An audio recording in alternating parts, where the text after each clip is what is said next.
પાટણ ખાતે 2 દિવસીય યોગ શિબિરનો શુભારંભ. પાટણ જિલ્લામાં 2 દિવસીય યોગ શિબિરનો શુભારંભ કરવામાં આવતા ગુજરાત રાજ્ય યોગ બોર્ડના ચેરમેન શ્રી શિષપાલજી, વડાપ્રધાન શ્રી નરેન્દ્રભાઈ મોદીના પ્રયાસોથી સમગ્ર વિશ્વમાં તારીખ 21મી જૂનના દિવસને આંતરરાષ્ટ્રીય યોગ દિવસ તરીકે ઉજવવામાં આવે છે, જેના ભાગરૂપે રમતગમત વિભાગ હેઠળ ગુજરાત રાજ્ય યોગ બોર્ડની રચના કરવામાં આવેલ છે. ગુજરાત રાજ્ય યોગ બોર્ડ દ્વારા તારીખ 7-8 ફેબ્રુઆરીના રોજ પાટણ ખાતે 2 દિવસીય યોગ શિબિરનું આયોજન કરવામાં આવેલ છે, જેના અનુલક્ષી આજે ગુજરાત રાજ્ય યોગ બોર્ડના ચેરમેન શ્રી શિષપાલજીની અધ્યક્ષતામાં યોગ શિબિરનો શુભારંભ કરવામાં આવ્યો હતો.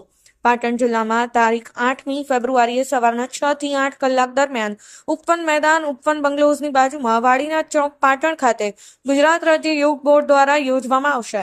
આજની યોગ શિબિરમાં યોગ સાધકોએ ભાગ લીધો હતો.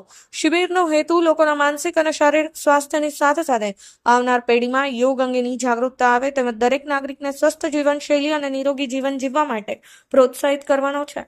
આ પ્રસંગે નાયબ જિલ્લા વિકાસ અધિકારી શ્રી આર.કે. મકવાણા, પાટણ પ્રાંત અધિકારી શ્રી હિરેન ચૌહાણ તેમજ હેમચંદ્રાચાર્ય ઉત્તર ગુજરાત યુનિવર્સિટીના કુલપતિ શ્રી કે.સી. પોરિયા ઉપરાંત યોગ સાધકો ઉપસ્થિત રહ્યા હતા.